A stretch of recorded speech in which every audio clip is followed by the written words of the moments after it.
Well, hello everybody. Today I'm going to show you how to make a easy banana cake. Now this is adapted from a BBC Good Food recipe. I have here a hand of bananas. We had probably about 3 hands of bananas for £2 from the farm shop at the weekend because they were quite overripe.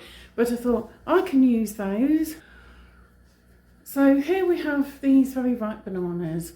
I'm going to peel and mash about 8 ounces of these, and then I'll put them in a bowl and set aside. So let's get down to it.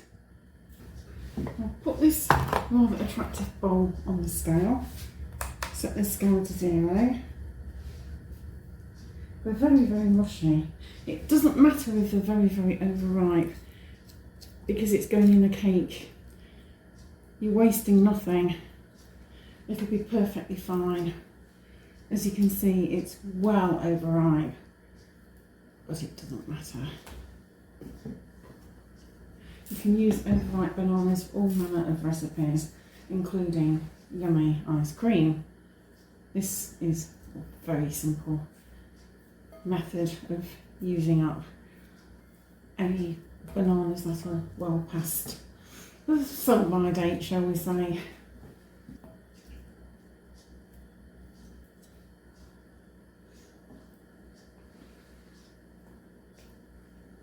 There we go.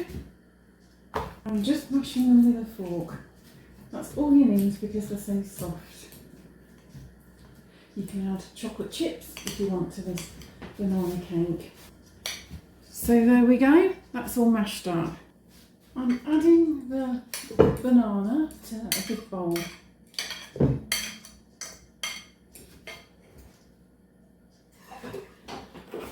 And I'm also adding 150 millilitres or a quarter pint of sunflower oil. And 3 large free-range eggs beaten. And 100 grams or 3½ ounces of light brown soft sugar.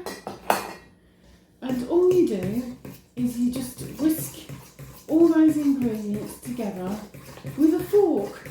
You can use a whisk, but when it's this simple, why bother?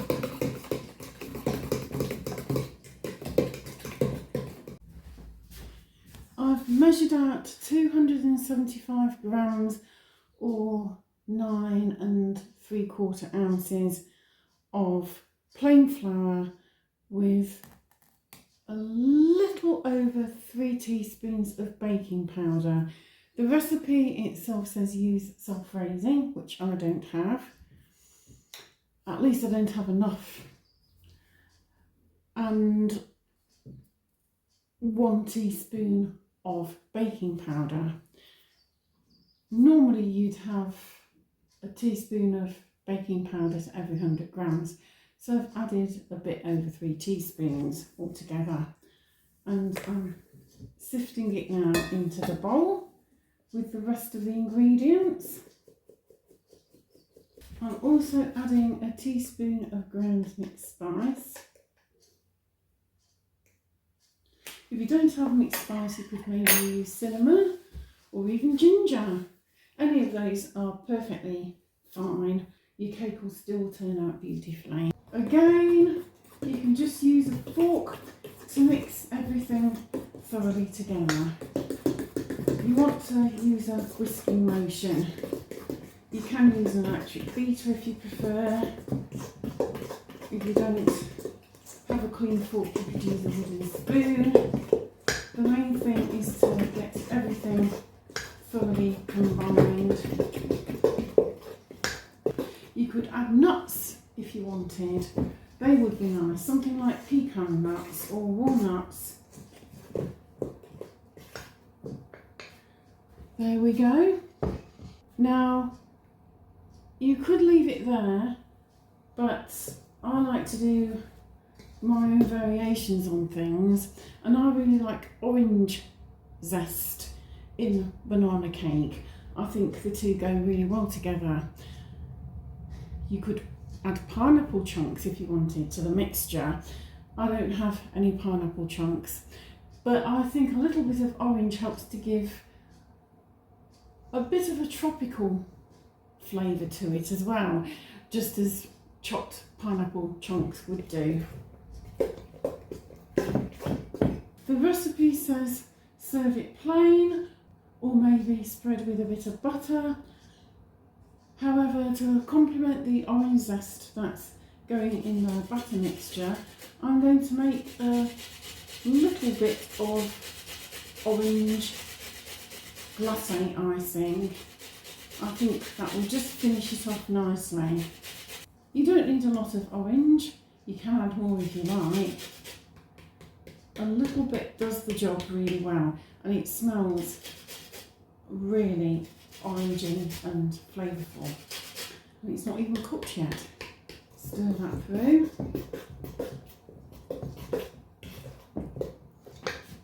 And there we go. Doesn't that look nice? It really smells good. I've heated my oven to 180 Celsius, which is gas mark 4, 350 Fahrenheit. And I'm going to be pouring my batter now into a 2-pound greased and lined loaf tin. I used one of my butter papers to grease the tin with a little bit of sunflower oil. There wasn't much butter left on the paper. Remember that cooking is for fun and not just a chore. And the whole point of having fun is experimenting with different flavours and textures.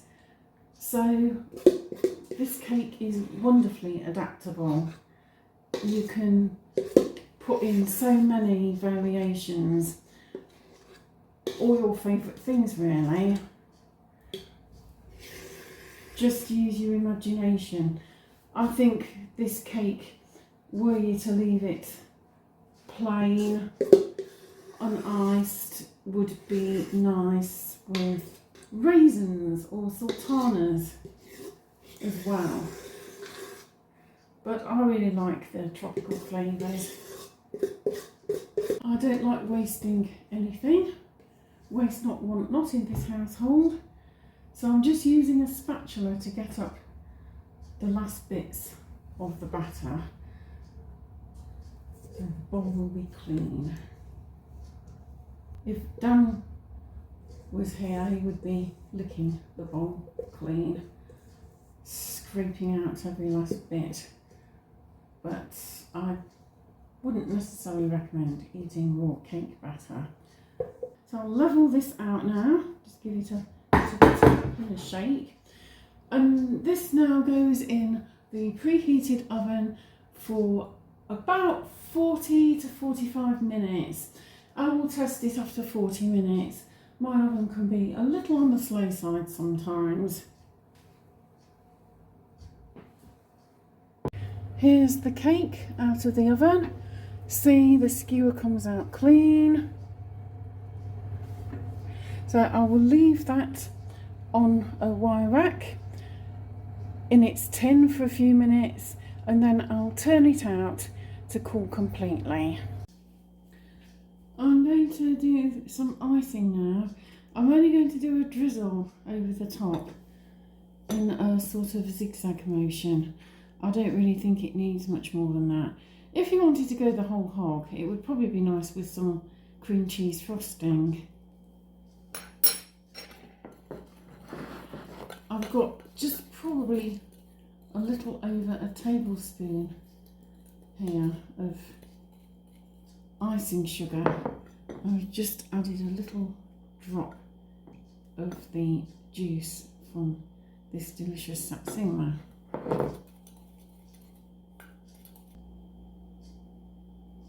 This, as you can see, is a good pouring consistency. It smells nice and orangey. I did a little drop of filtered water as well.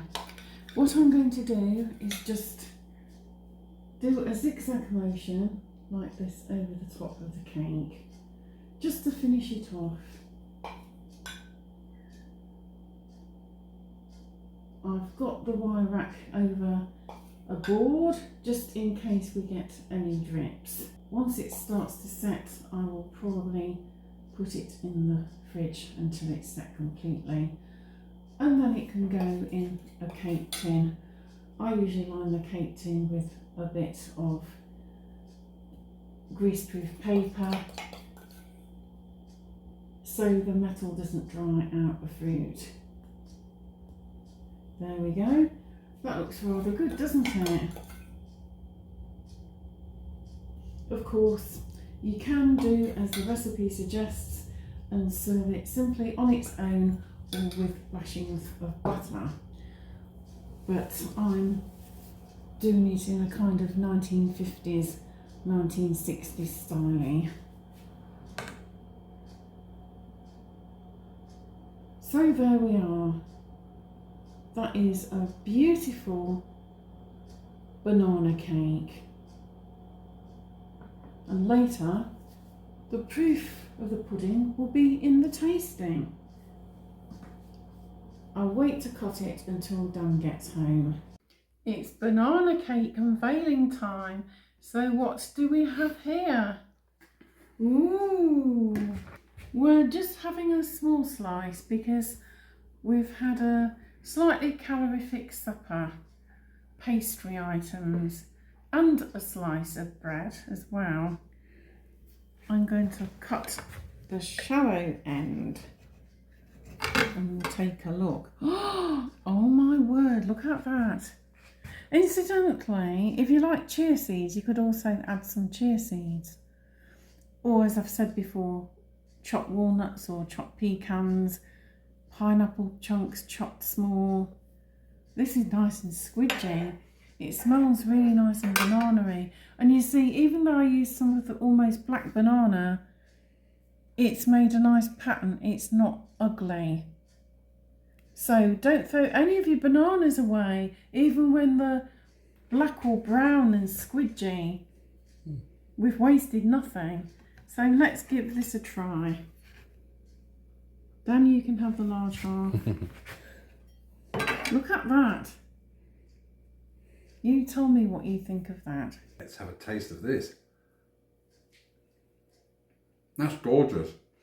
There isn't much sugar in. There's only 100 grams of sugar. It's really nice. 150 mils of sunflower oil and 275 grams of flour. So it's mainly flour. Not much sweetener at all. Really You've got the natural sweetness of the bananas, but that's all. What do you think of the texture? It's nice and light. You can even eat it with butter, but I decided to just do a little drizzle just to finish it off. And you can, of course, do a nice cream cheese frosting if you like as well. So what mark would you give me out of 10 for that one then, Dan? Oh, again, a good 9.5 for that. It's not bad, is it? Things to do with a massive bunch of bananas, 3 hands of bananas for £2. Bargain. And Humpty Dumpty always liked his black bananas as well. And you can guess where he put the skins. Well, that was yet another successful recipe. So do give it a try and let me know what you think. In the meantime, please like, comment, share and subscribe if you haven't already done so.